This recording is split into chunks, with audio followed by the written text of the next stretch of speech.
Software end devices update में अगर बात करें तो कोई बता सकता है इसके बारे में कि हमारी जो है वो पासवर्ड्स वगैरह जो है वो सॉरी डिवाइसेस वगैरह को जो है वो हमें करना पड़ता है वो रिस्टार्ट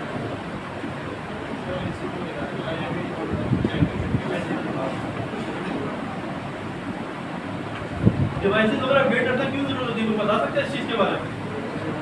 आपके फ़ोन के ऊपर आते हैं पैच वगैरह आता है, अपडेट्स वगैरह आती हैं, वो भी नहीं करते कि टाइम लगेगा, ठीक है। यहाँ जो है वो अगर iOS यूजर्स हो तो बैटरी पे हेल्थ गिर जाएगी, ठीक है, क्योंकि iOS 18 के अंदर स्टार्टिंग में इशू आया था फर्स्ट बीटा वर्जन के अंदर, अल्फा के अंदर नहीं अभी, तो मोस्टली लोगों ने नहीं किया था। तो कोई बता सकता है वो ना करने और करने की वजह?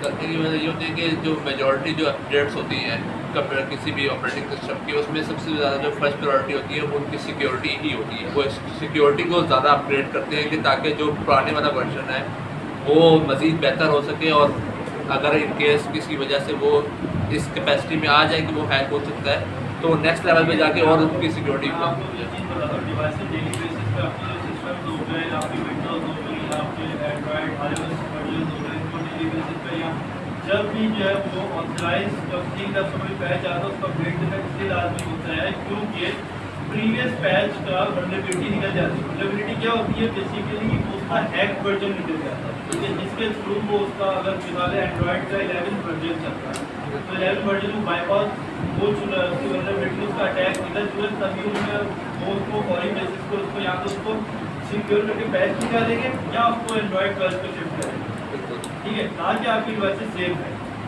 अगर मैं मिसाल लेना अगर इन्फिनिक्स का है उसकी डेटा में तो बोलता हूँ सारे इन्फिनिक्स से कनेक्टेड जिनका एस्यूम है, अगर एंड्रॉइड 12 के ऊपर उन्होंने पैच निकाला, एंड्रॉइड का आप 11 से आप चलते हो, एंड्रॉइड डेटा बेस क्रैश करने के बाद आपके जितने भी फोन कनेक्टेड है उसके अंदर जो अटैक कर दूँ सी बात आप सबके तो फोन कॉम्प्रोमाइज होंगे ना, जो 11 के ऊपर काम कर रहे हैं, 12 वाले तो सेफ एंड सिक्योर हो जाएंगे। इसी वजह से डिवाइसेस का हमेशा जो है वो आपने अपडेट करना होता है। अच्छा, अब यहाँ पे ना थोड़ी सी ईमेल्स की टेस्टिंग करते हैं कि किस किस की ईमेल कॉम्प्रोमाइज हो रही है। एक सर बोलिएगा, एक ओपन सोर्स वेब पेज है ये FIP ऑन, ठीक है। अच्छा, इसके ऊपर यहाँ पे कोई भी बच्चा अपना ईमेल पासवर्ड बताए, सिर्फ ईमेल बतानी है, आप बता रहे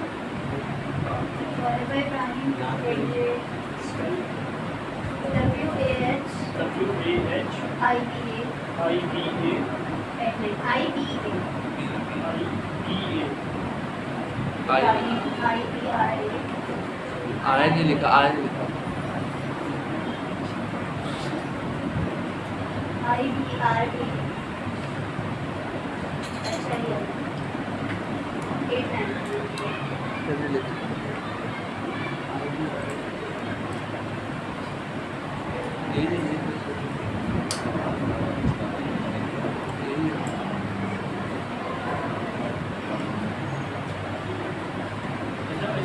कि ये ईमेल आईडी है वो कभी रीच आउट नहीं होगा, ठीक है। इस तरीके से आप अपनी जो है वो ईमेल्स को चेक कर सकते हैं कि आपकी ईमेल में रीच आउट हुई है।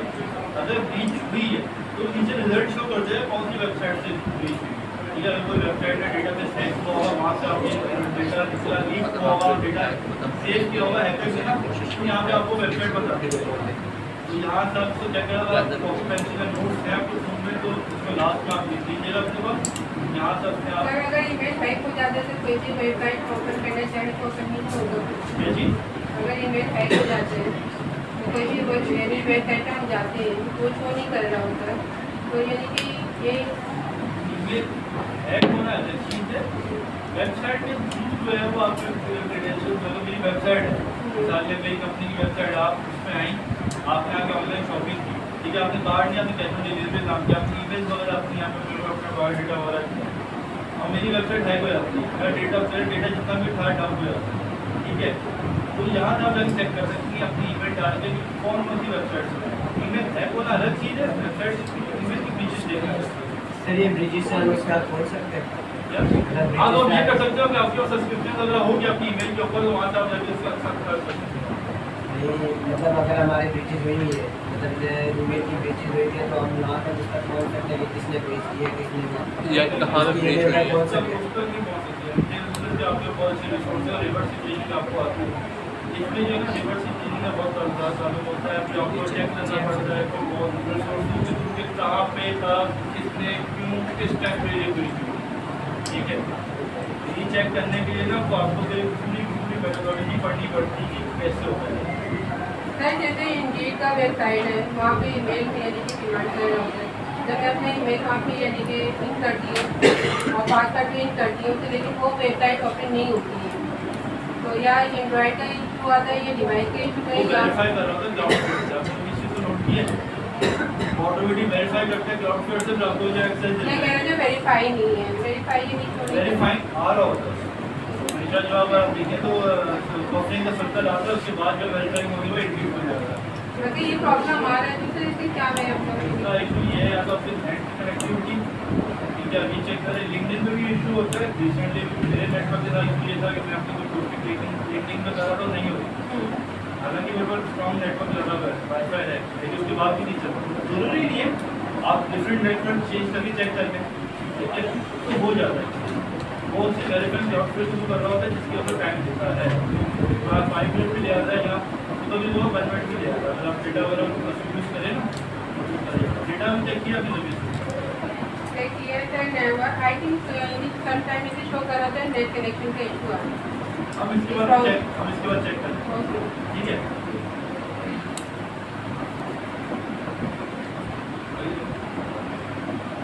अच्छा, नेटवर्क सिक्योरिटी की तो थोड़ी सी बात करते हैं। नेटवर्क सिक्योरिटी बेसिकली है क्या चीज़? आप सबसे घर में वाईफाई होता है और आपके वाईफाई के ऊपर जो है हमेशा आप कनेक्टिविटी देखते हैं कि आपके घर में अगर 5 डिवाइसेज के अंदर 60 डिवाइस की कनेक्टिविटी एट टाइम शो कर रहा होता है। क्यों होती है? किससे हो जाती है? वो इसी वजह से होती है कि आपने पासवर्ड वगैरह जो बांट चुके हो अपने फ्रेंड सर्कल के अंदर, आपके को बराबर कोई आपकी दोस्त रहती है, दोस्त रहता है, आप उसको देते हैं चलो आपका नहीं चल रहा, आपको यूनिवर्सिटी का असाइनमेंट सबमिट करवाना है तो आप करें। अगर उसका माइंड सेट जो है कि फील्ड का होगा साइबर सिक्योरिटी का, वो उस चीज़ के बारे में उसका अवेयरनेस हुई कि कैसे नेटवर्क के अंदर इन होके सिस्टम के अंदर घुसा जा सकता है, तो आपकी ऐसी सर क्या हमें अपना पासवर्ड यानी कि किसी को शो किसी को देना ही नहीं चाहिए। नेट का या पासवर्ड आप ये करें कि आपके घर का जो अपना वाईफाई है आप उसको सेपरेट रखें, जिसमें आपकी दूसरे डिवाइसेस वगैरह चलेगी। आप सिंपली एक और वाईफाई जो है उसकी कनेक्टिविटी से लेने आगे और वहाँ पे जो है आप सिंपली अपने गेस्ट जैसे मैंने अपने नेबर को यानी कि चेक किया हुआ है तो आया नहीं करना चाहिए। ठीक है, अगर आपकी नेबर जो है सस्पिशियस एक्टिविटी करती है और वो सारा उसके बाद रिवर्स इंजीनियरिंग होती है, फंसे वाईफाई नेटवर्क तो आपका यूज़ हो रहा है, लोकेशन तो निकलेगी आपकी, ऑटोमेटिकली आपकी भी मुसीबत बन जाएगी, करके तो वो जा चुकी है। तो पकड़ेंगे आपको सबसे पहले कि आपने नेटवर्क क्यों दिया, उसके बाद तो वो जिस एंड्रॉइड या iOS या जिस नेटवर्क से हुआ होगा वो उसके बाद मिल जाएगा। इस तरीके से किया जाता है। रिसेंटली अभी 5 से 2 साल पहले का वाक़या हम लोग एक चीज़ को देख रहे थे, पाकिस्तान में चाइनीज़ है, चाइनीज़ का मोबाइल का स्नैच, ठीक है, स्नैच होने के बाद जो है वो रेंजर्स की जो इंटेलिजेंस थी वो इस टाइम पर रेंजर्स को ऑपरेट कर रही थी चाइनीज़, उन्होंने किया ये कि उन्होंने अपना ट्रैकिंग में डाल दिया फोन iOS का, ठीक है, वो 3 महीने गुजर के ऑलमोस्ट 3 महीने टाइम पीरियड गुजर के मोबाइल ट्रैक में नहीं आ रहा। जब मोबाइल ऑन हुआ, ऑन होने के बाद नेट से जैसे कनेक्ट हुआ है फौरन रेंजर उस घर पे पहुंची, उसके बाद फौरन जाते साथ ही जो है उस बंदे को जो है वो अरेस्ट करके अपना हेडक्वार्टर ले गई। वहाँ जाके पता चला कि उस बंदे ने मार्केट से जाके फ़ोन परचेज किया था, जो फ़ोन परचेज करे और 3 महीने बाद जब फोन किया वाईफाई से कनेक्ट किया वो बेचारा कभी भी कोई डिवाइस वगैरह परचेज करें, कोई भी नई चीज़ परचेज करें तो हमेशा एक ट्रस्टेड रिसोर्स से करें। फर्स्ट ऑफ ऑल करें आप सॉफ्टवेयर, ठीक है, अगर पाकिस्तान में आपकी पहचान नहीं रहती सॉफ्टवेयर की तो आप एक ट्रस्टेड रिसोर्स से लें, ठीक है, कोई अननोन वेंडर से जाइए कोई चीज़ ये रिक्वेस्ट। अच्छा, अब वाईफाई की डेटा ब्रीच होते कि अब वाईफाई के ऊपर भी जो पासवर्ड जैसे लास्ट में सेट किया था इसी तरीके से आपने स्ट्रॉन्ग वाईफाई सेट करने अपने किसी भी जो है वो पर्सन को नहीं देना। अगर तो आपने करना है, बस आपके पास जो है मेहमान वगैरह बहुत ज़्यादा आते हैं, आपके फ्रेंड सर्कल में आपके डेली की सेटिंग वगैरह होती है, तो आप ये कर लें तो आप एक नेटवर्क सेपरेट कर लें जिसमें गेस्ट यूजर्स को सिर्फ और सिर्फ एक्सेस दें, ठीक है। और आपका अपना पर्सनली जो है आपका अपना पर्सनली जो है ये चल रहा है नेटवर्क, तो उसको अपना सेपरेट रखें। सर ये पर्सनल जो वाईफाई अगर हम ना भी दें किसी को तो वो क्रैक हो सकता है? सर हो जाता है क्रैक। देखो स्ट्रॉन्ग पासवर्ड होगा ना तो इतनी आसानी से नहीं होगा, ठीक है। अगर करने में चाहूँ मैं विजन आईडी का पासवर्ड क्रैक करना मेरे लिए कोई बड़ी बात नहीं है। मेरे को ज़्यादा कितना टाइम लगेगा, 5 मिनट लग जाएंगे, मैक्सिमम आधा घंटा लग जाएगा, पासवर्ड निकाल दूँगा, ठीक है। नहीं अगर पासवर्ड स्ट्रॉन्ग होगा तो आधे घंटे से एक्सीड करके 1.5 घंटे में भी जा सकता है। ये पासवर्ड की डिपेंड करता है, मतलब पासवर्ड की लेंथ के ऊपर, पासवर्ड के स्ट्रॉन्ग होने के ऊपर ये बहुत ज़्यादा डिपेंडेंट रहता है।